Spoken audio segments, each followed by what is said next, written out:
gonna do a tutorial for Dutch braids that are crisscrossed. So let's get started. Okay, so we're starting today with a part down the middle.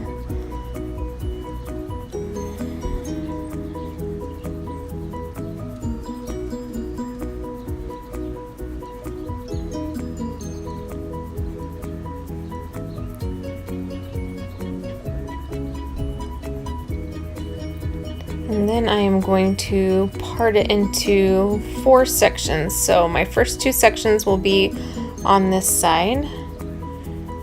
I'm parting about at her ear.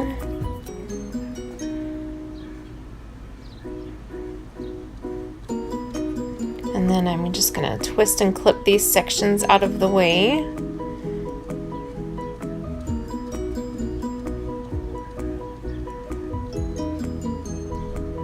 And then I'm going to do the same thing on the other side.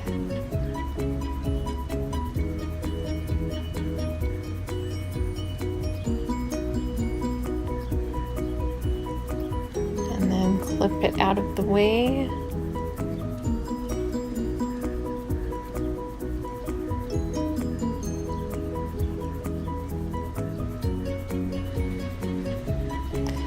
So these are my 4 sections that I'm starting with.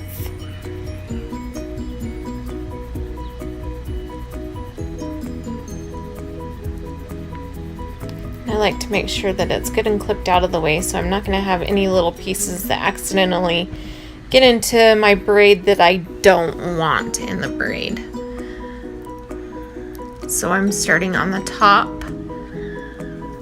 And I like to start closer to the middle part with my braid, and then it kind of creates an almost oval look as I circle it back to do the crisscross. I'm putting a little bit of gel in her little flyaways up here at the first. Her hair is more dry today than I like it to be. When I'm doing these braids, I like damp hair. I don't like braiding super wet hair. I have a hard time getting it smooth, but I do like it damp, and it dried a little bit more than I would have preferred today. And so then I start with my Dutch braid, taking a section from the left and adding it to my braid, and then repeating again with a little section from the right. So I start closer to the middle part, and I'm kind of working my way away from the middle part, but still towards the bottom of her head, adding sections from the left and from the right as I go.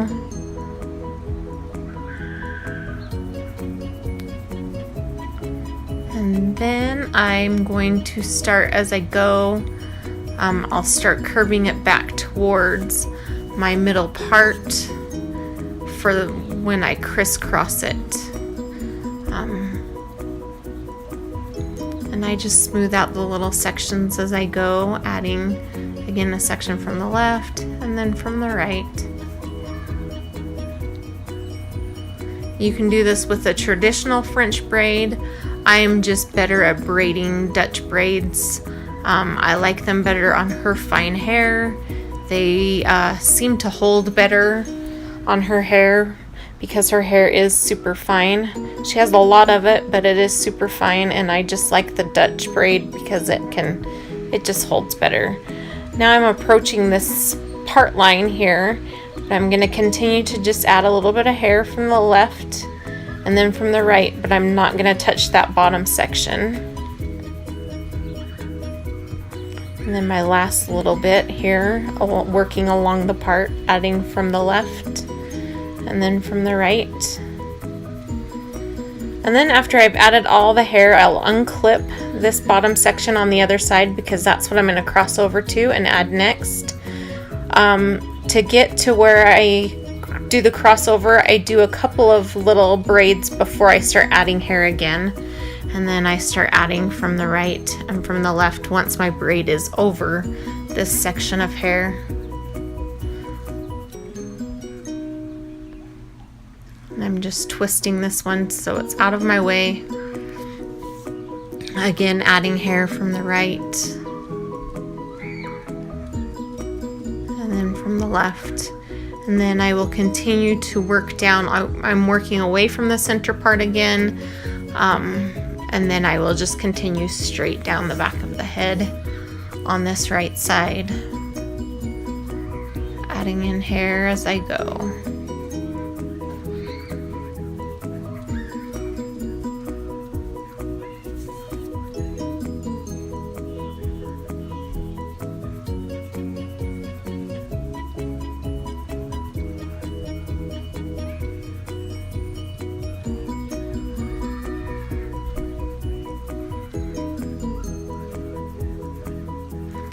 And I'm almost to the bottom here, still adding in a little bit of hair.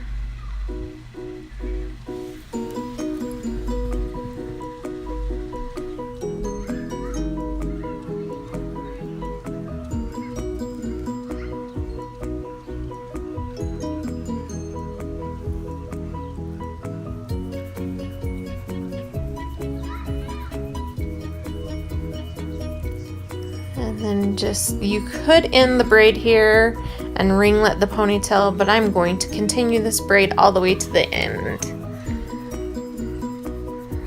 This is one of my favorite kinds of braids for her to wear and then sleep in for the second day hair.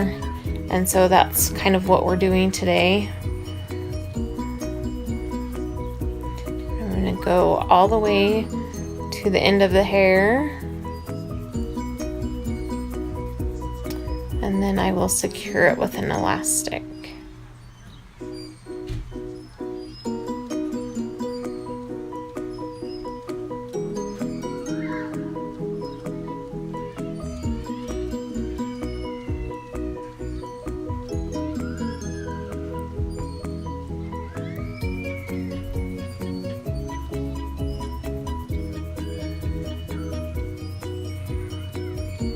And then I go ahead and take these last two clips out of my last two sections of hair.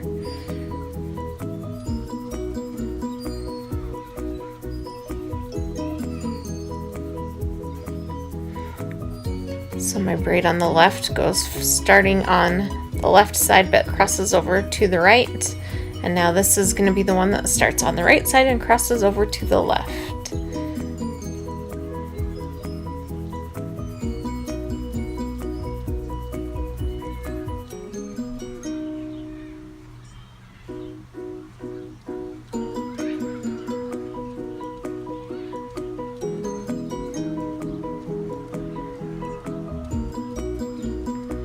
Again, I'm starting towards the middle part. I'm going to add from the right and then from the left.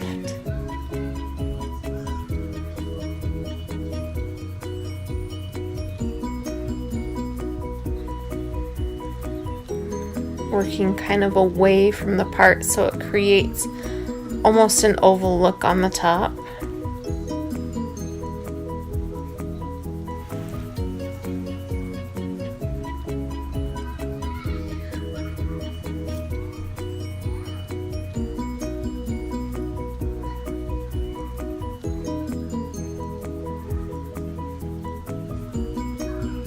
I like to add smaller sections of hair when I'm doing the Dutch braid, but it's all in your braiding preference.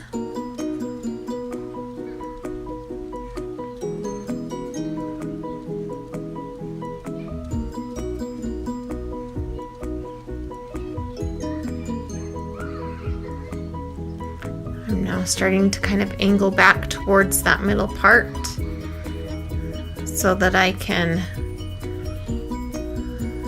do the crossover effect.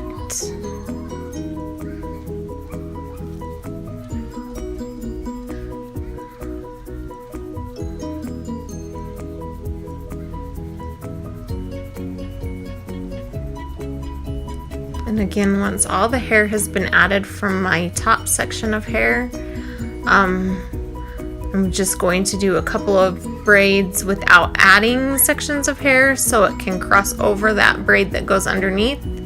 And then once I get it across, I start adding sections again, first from the left and then from the right.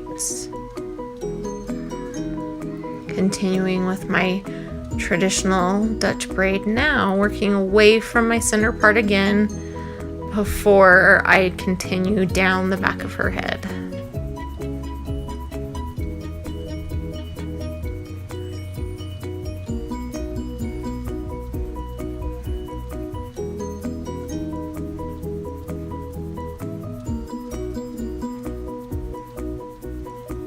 As you can see on the top, once the two braids are there, it kind of gives it an oval look there at the top, and I like that look, although you can kind of tweak it however you want. You can start the braids not by the center part and just kind of go more straight down until you get to the crossover.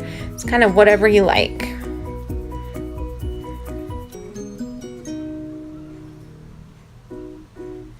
Again, just working, continuing to add hair.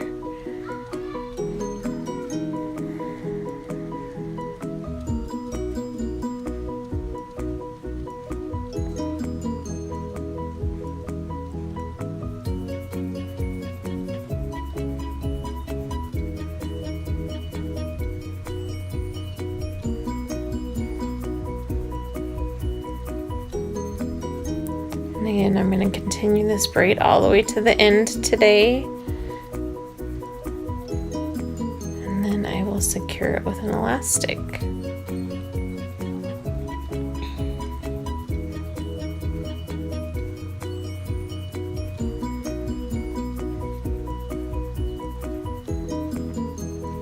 Once you get to the end, you can always pancake it out, mess with it however you want to. I'm leaving it more of a tight braid today because, like I said, she's going to sleep on it, and it works better for me for second day hair when I leave it tighter and don't pancake it.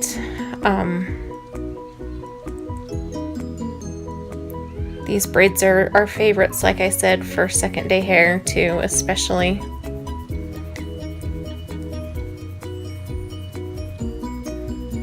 Securing with an elastic.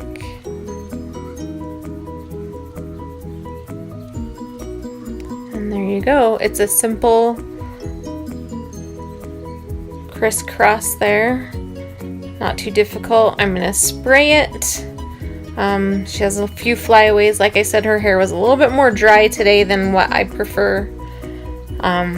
So just spraying it down a little bit. Just gently combing some of those little flyaways, but that's it. A little twist on the Dutch braids.